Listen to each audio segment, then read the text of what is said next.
Okay, hey everyone. Welcome to our next AI Day session. Really excited to have Anis and Jacob from Attention here, and I'm really excited for this presentation. They're going to be talking about a guide to AI GTM agents, and we're going to see a live demo from Jacob. So without further ado, I'm going to turn it over to Anis, and please drop your questions in the chat, and we're going to get to them at the end. So feel free to put them throughout, and then we will take questions in the last 10 minutes or so. And with that, I'll turn it over to you, Anis. Great, thanks, David. Great to meet you all. Hi, everyone. I'm Anis. I'm the co-founder and CEO of Attention.com.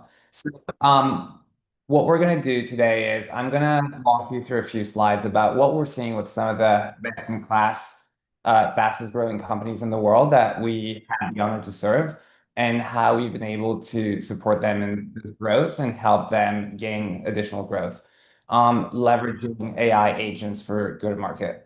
So we'll go over a few slides and a few outcomes and use cases. And then from there, what we're going to do is Jacob is going to walk you through a demo of Attention. And then we'll open it up to a Q&A. So let's talk about how AI agents are transforming go-to-market teams, not in theory, but in practice. So importantly, everything that we do today connects back into your CRM with no isolated data. We stitch everything together with your CRM properly, all of your client interactions from calls to emails to all other sorts of touch points. And then we fully augment it from there, giving your go-to-market org a real, what we call a system of cognition, a third brain. So this is why I always like to say it this way. Attention empowers every ordinary company with extraordinary go-to-market superpowers. Um, Today, AI go-to-market is moving very fast.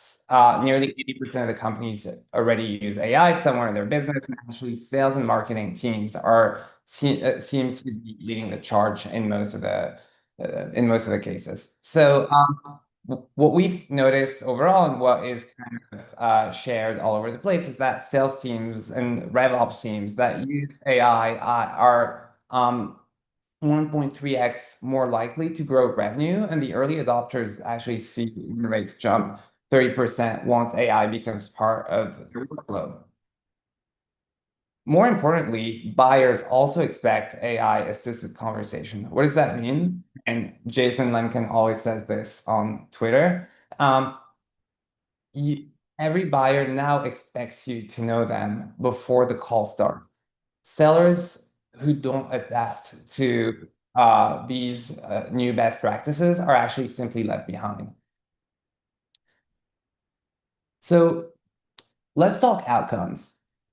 Across our incredible customer base, with some of the fastest and most incredible logos that you're seeing here today, including Scale AI, Elise AI, Engine, Clay, Grok, Bamboo HR, Bridge, and so on, we've seen 5x more efficient coaching thanks to AI, and more specifically, thanks to Attention, 40% higher win rates, up to 99% increase in recap email sent, 60% less time managing opportunities, and increased forecasting accuracy up to 85%, in addition to obviously eliminating all of the low value tasks, or at least most of them. And more importantly, these are not automation vanity metrics. They come from real teams augmenting human performance. So let's go over some actual real life customer challenges and use cases and how Attention helps here. Challenge number one is that only if a small fraction of the interactions are actually being analyzed by clients before using Attention. And so what Attention will do here is that it will automatically categorize all sorts of feedback, competitive intel, feature requests, everything that actually your business needs to know from the voice of the customer to deliver it to the right person at the right place at the right time. And that could be any where going from your CRM to your Slack to an email report to anything, or your data warehouse, right? And so the outcome here is that 50% more product roadmap alignment happens from real customer conversations, and you know strategically where to move next. The second challenge is that deals typically slip through the cracks. Well, attention's AI will detect the missing follow-ups, the deals that are stagnating, and why these deals are stagnating. And so how can you limit your lost closed deals? And then last but not least, forecasting accuracy. AI will detect your deal health, sentiment, and will also help you validate stage progression. Um, and that helps you improve your forecasting accuracy. So we'll go through a few of these examples, but the very simple outcome here is that you end up having a note around your deals, your product requests, your competitive objections, anything that you need to know actually in real time across your deals served to you via Slack or email or wherever you need to have it.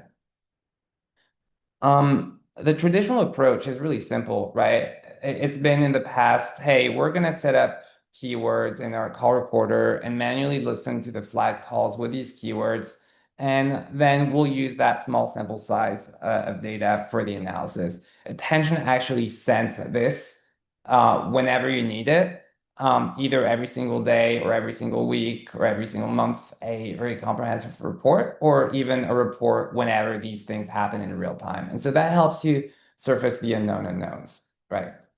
And so no need to do any manual data entry, no copy paste. Everything is given to you in real time. Same for coaching reps, right? The traditional approach has been to listen to your calls, um, typically someone in enablement or a sales manager, and then score subjectively all of these calls. But the reality is no one really scores these calls, right? Let's be honest about it. And so what happens here now is that you have data-driven objective scoring based on your best framework and custom framework. And so it also adapts to whether this is a discovery call or a demo or anything later in the process, or also by team, right? Because you can definitely customize this by the team that is selling, whether it's mid-market or SMB or enterprise or any other sort of team. And the last piece here is that attention will also score your deals based on your custom framework too, right? So earlier we talked about scoring reps. Here at this point, it scores your deals and it tells you what are some of the challenges that you're dealing with within your deal and some of the places where you need to pay closer attention to be progressing your deal further, right? And so traditionally, reps used to go with their gut feelings. You could potentially rewatch some of the calls and try to understand what's happening, but here, attention will actually score your deals and tell you exactly, as a leader, what will be closing this month or this quarter, but also B, where you need to step in to be progressing your deals. So, why conversations with prospects and customers might be the next growth lever for you? Very simple.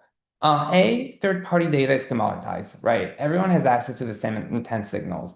Hopefully, you want your business to last for a while. And so what will happen is that you will need to use that first-party conversational data to follow up with prospects, right? Think about the entire closed loss pipeline that you've had 9 months ago. Now is the best time to reactivate it and to use all of this first-party conversational data that you have to follow up with your prospects and close them. This is also what's going to be used to hand off all the right information to your customer success team in your account management team so that you can grow and upsell your client base. And so the challenge is that most conversational intelligence tools stop at the call level. Attention orchestrates this data at scale, surfacing what customers are actually saying across every deal, every region, every team, and across every medium. Jacob, I'll pass on the screen to you so that you can demo attention. Very exciting, guys. Amazing. How's it going, everyone? Really excited to show you around attention. We'll kind of do a high-level flyby of the things Anise just chatted about. So let me share my screen. Awesome. So first thing I'm kind of going to showcase here quickly is how attention helps you, A, just better work your opportunities, especially when it comes to making reps more productive, right? So the first thing you're going to see is probably something you've seen before on the left, right, is the call, the talk time, where attention really starts to take it to the next level is over here on the right. What you can see happening over here is attention is automatically parsing out all of the data that is required on our opportunity throughout the life cycle of a deal. So what Attention is going to do is continuously update all of our custom fields within our CRM, right? It can be a sales methodology like MedPick, or it could be like a multi-select drop down of a prospect's favorite color, right? The cool thing that Attention is doing, to Anis's point, it's not just looking at a singular conversation, right? If we take something like decision criteria, the decision criteria you're seeing right here is not based off of one singular conversation. It's actually a summarization of decision criteria based off of all of the touch points we've had on this opportunity as of today, right? So this decision criteria could be a decision criteria for this opportunity through 27 calls and 30 emails. But if I'm a CRO, I'm able to see exactly what I need to see as of today as it relates to the decision criteria. So if I wanted to, I can click Update Records, and now all of my fields in the CRM automatically start to be filled. This can also happen fully automatically, so the rep doesn't even have to come in and click any buttons. Automatically, that data can just flow into the CRM after every single touch point. The next thing is with coaching. The first thing I want to call out are the tags at the top of these calls, right? What the tags are doing is helping you better understand what's happening in that conversation that can then make coaching way more effective. So what Attention was able to do was understand that this was a demo call based off of the interaction. Because of that, we actually get our demo scorecard, right? So if it was a discovery call, we would have a totally different scorecard, which allows you to grade the right conversations 100% of the time. So when you view this in aggregate, which I'll show in a second, right, you actually have statistically significant data across how we demo, right? So what you can see here is how we did on this conversation based off of the framework in which we train our reps to do our demos. So I get a score, then I also get feedback on what I could have done differently when it comes to the conversation. So if I'm a rep, this is really great for me to come in and get better after each and every single conversation. It also almost acts as a map for your next call to focus on things to hit. And if I'm a manager, instead of having to listen to the entire call, right, I can just focus on execution on how the team to get better. So from there, I can actually go into aggregate scoring, right? Which I can then see if we're using that same demo scorecard, I can actually view our reps holistically to really understand as a team, where are we doing well and where are we struggling, right? So for me as a sales leader, I know asking open-ended questions after showcasing features is the weakest part of our demo framework. So when I'm focusing on building enablement and coaching and training the team, this is exactly where I know I need to focus to really make the team get better. So this is from a coaching perspective. Then, like Anissa mentioned, from a deal perspective, I can now also see how good is this opportunity for our business? How likely is it to close based off of things that make a good deal for us, right? So something like CRM complexity is really interesting for us, attention and our prospects, right? Because if you have an overly complex CRM, your reps are probably not filling it in. So for us, that's really important. But for someone else, right, like it could be a prospect's favorite color, how many retail locations they have. So this allows you to get a very custom score based off of your business, of how good an opportunity is, and you can see all of the touch points and all of the different information. So this really functions as a command center for all of your opportunities. The next thing I want to showcase is kind of on the agentic side of how do we get the right insights to scale from our business. So we've made it really, really easy for our customers to deploy AI agents.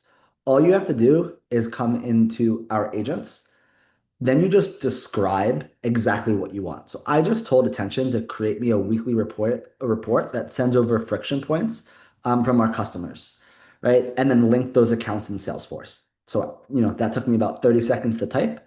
All I did was add the tools that are required to do that. And now once a week, I get this report that says, Attention weekly feedback agent, right? And once a week, this gets delivered to me via Slack of everything I would want to know um, around friction points with our product, right? So in today's world, I'm now able to set up these AI agents that pull me insights to scale across all of our data sets, whether it be Salesforce, conversations, emails, pulled and sent to me really, really effectively and really, really efficiently, right? So this is one way that we engage AI agents where it's more of this like proactive reporting, like once a week, once a day, send me coaching reports. The other use case is more, reactive. Like, say you're in an executive meeting and someone asks, like, "Hey, why is our deal velocity slipping?" Right? Historically, that was a really big analysis where you'd have to loop in RevOps folks, and it would be 2 or 3 weeks of going through call recordings and CRM data. Now, what we can do is just go into our attention helper, which can live in Slack. It lives in product. And you can just ask, right? Identify the most recent close one opportunities with the highest ACV and what are the main characteristics of those deals. What attention was able to do was go through thousands of conversations and all of our CRM data to deliver me the insights I need, right, in a matter of minutes. And it was able to tell me my top deals by ACV, right? And what was causing them to move quickly and convert through our funnel, right? So this can be win-loss analysis, competitor analysis, top talk tracks, top objections, really anything you'd want to know in real time. You can go into Attention and ask, and it'll analyze thousands of conversations, emails, CRM fields, anything that you want to connect to it to get those insights in real time. So that was kind of the quick flyover of Attention because we have limited time, but happy to show anyone around personally in more depth if you're interested. Thanks, Jacob. One of the best clients that we see coming in very quickly are typically the ones who have tried to stitch things together using, let's say, their call recorder, like Gong or Fathom or any of the other ones that they use, using also some workflow or agent builders, and eventually they end up hitting walls. And so they end up doing it with attention, taking literally a few minutes. Um, so let's go back to the last few slides before we move into a Q&A. So why not just go all in today, right? Typically what we see is, first of all, AI transformation is not a light switch, right? You do need to get your data cleaned up, which is something that we end up doing extremely simply and fastly because of our expertise there when we onboard a client. And just the change, let's say the change fatigue is real, right? Like too many dashboards kill adoption. The other thing is, adoption follows trust. You need to start with one simple pain point, one simple bottleneck that you have, and then you prove out the value, and then you expand. And so some of the best clients who are able to do it, they start with one simple challenge, which typically starts at, hey, I need to start filling the CRM with all of our client interactions and connect it properly. And then from there, you start as you clean up all the data in the vertebrae that is your CRM, things start going better and better and faster, and you can start having increasingly powerful agents. And last but not least, process first, tech second, right? Your AI will amplify both good habits and bad data. So make sure that you have a good process before putting in AI. And that's typically where we can help a lot because we've seen a lot of these best practices. Thank you, everyone. I'm Cool. opening the floor for a Q&A. Thank you, Nice. Thank you, Jacob. That was super interesting. I have a couple questions actually from the live stream, And one of them I thought was particularly interesting around rep adoption. Sales reps. The question says, "Our sales reps are often skeptical of AI coaching." Do you guys have any stories of how you get buy-in, especially from top performers who feel like they might not need this? Yeah, that's a great question. There's a couple things. So first of all, AI coaching typically is more helpful for managers and enablement teams who need some more data-driven info on how their reps are doing, right?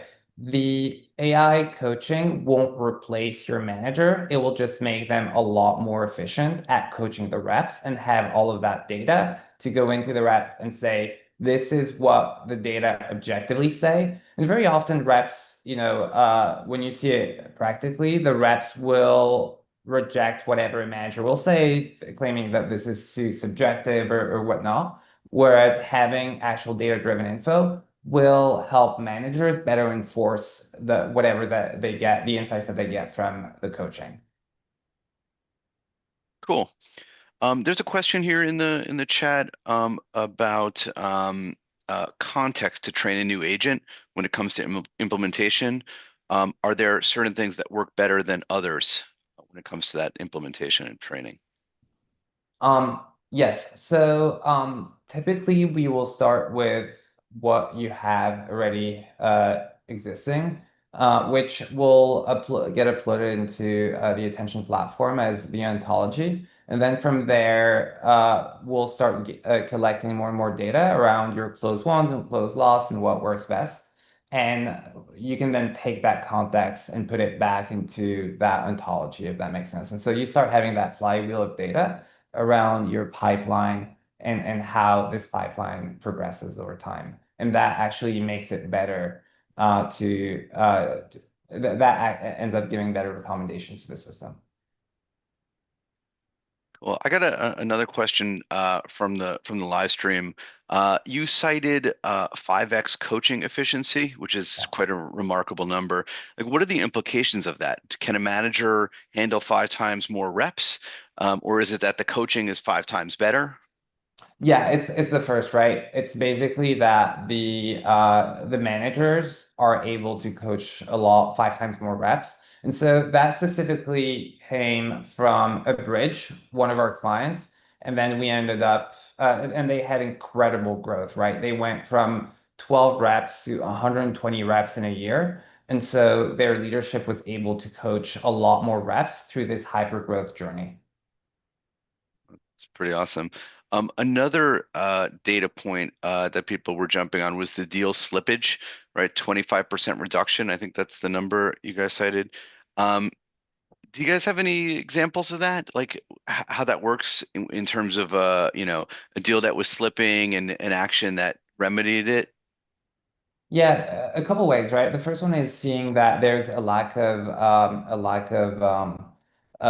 touch points within that deal, right? Let's say 7 days, no touch points, or 10 days, no touch points. And so helping reps to go in and follow up or have some of that, exact to exact touch point. But also the other thing is deeply understanding what is missing in your within some specific deals, right? And so a very clear example is and this is a story that a customer gave us, was that they were about, a deal, they were forecasting a deal for a quarter, a specific quarter, and then that deal was the rep was saying this deal is going to happen at the end of this quarter. Leadership was saying that it was most likely not going to happen because of what they were seeing in the score. Eventually, the leader was right and the rep was wrong. And so they gave the feedback to the rep to go in, build a business case for the CFO. And the problem was specifically that the CFO had rejected it for that quarter. And then it was won within the next 60 days, right? And so this is how it helps you understand your pipeline better by having that bird's eye view on all of your opportunities and understanding what reps can do to accelerate their deals. Yeah, that's super interesting. I mean, it's related a little bit to the sentiment analysis you talked about, I think. Maybe. Which is notoriously pretty nuanced. How accurate is your AI, right, in detecting sentiment, especially in like a complex, a B2B conversation? You described one there with multiple stakeholders, right? Yeah, the first thing is you need to get your data right. Right. So what does that mean? You need to capture all as many touch points as you have. So calls and emails and so on, properly connected to the CRM. And then from there, attention will be able to capture everything that you have. But if you get the data layer correct, which is also where we help, and at that point, the accuracy is incredible. One of our Hmm. clients actually was saying that he spent a lot of time pulling reports in Salesforce and analyzing data for multiple hours. And then what happened was that attentions agents, this is another thing that I would say is worth mentioning, is that attentions AI agents have also the ability to adapt to your go-to-market stack, right? So even if your data is not 100% correct, the AI agents are still able to pick up some information that is lost somewhere in space, as long as it's connected to something. Um, and so that one leader was saying that within a few minutes, he had prompted attention's helper to give him the same outcome of that report, and it ended up being more accurate than all the hours of work that he had done previously. Super interesting. I think we have time for one more question, and I have a good question that's coming in here. Um, where do you see conversation intelligence evolving in the next 2 to 3 years? Um, will AI agents start taking actions autonomously based on conversation insights, or how do you see this playing out? Yeah.